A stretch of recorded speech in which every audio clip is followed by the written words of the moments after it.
అందరూ నా ఫుడ్ గురించి రాజమౌళి గారు నువ్వు నేను అప్పుడప్పుడు వేరే స్టేట్ నుంచి కూడా స్విగ్గీ తెప్పిస్తాను. సో బాంబేలో షూటింగ్ ఆదిపురుష్ చేస్తుంటే ఓం రావుత్ అందరూ కూర్చున్నాం.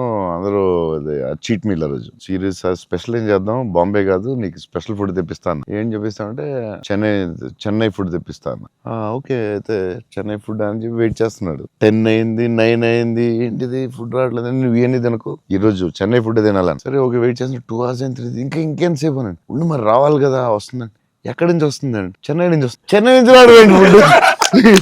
నేను ఇంకా చెన్నై అంటే తమిళ ఫుడ్ ఉంటాయి కదా, తమిళనాడు ఫుడ్, ఆంధ్ర ఫుడ్ అలా ఉంటాయి కదా. లేదు చెన్నై నుంచి ఫుడ్ వస్తుంది. చెన్నై నుంచి ఇలా వస్తున్నాడు. ఒకడు వస్తున్నాడు గ్యారేజ్ పెట్టుకుని బ్యాగ్ నుంచి వేసుకుని చెన్నై ఫ్లైట్ ఎక్కువ వస్తున్నాడు. అదేంటది చెన్నై మరి వేడిగా రావాలి కదా టైంకి. సో వేడి క్యారేజ్ లో పెట్టుకుని వచ్చి పెట్టి నువ్వు మామూలుడు కదా, నేను లైఫ్ లో ఇలాంటి ఎక్కడ చూడలేదు. చెన్నై నుంచి క్యారేజీలు పెట్టుకుని ఆ మసాలా స్మెల్ వేసుకుని ఫ్లైట్ లో పెట్టి రావాలి వేడిగా. ఆపం విడియాపం అవి చాలా మిస్ అవుతాను.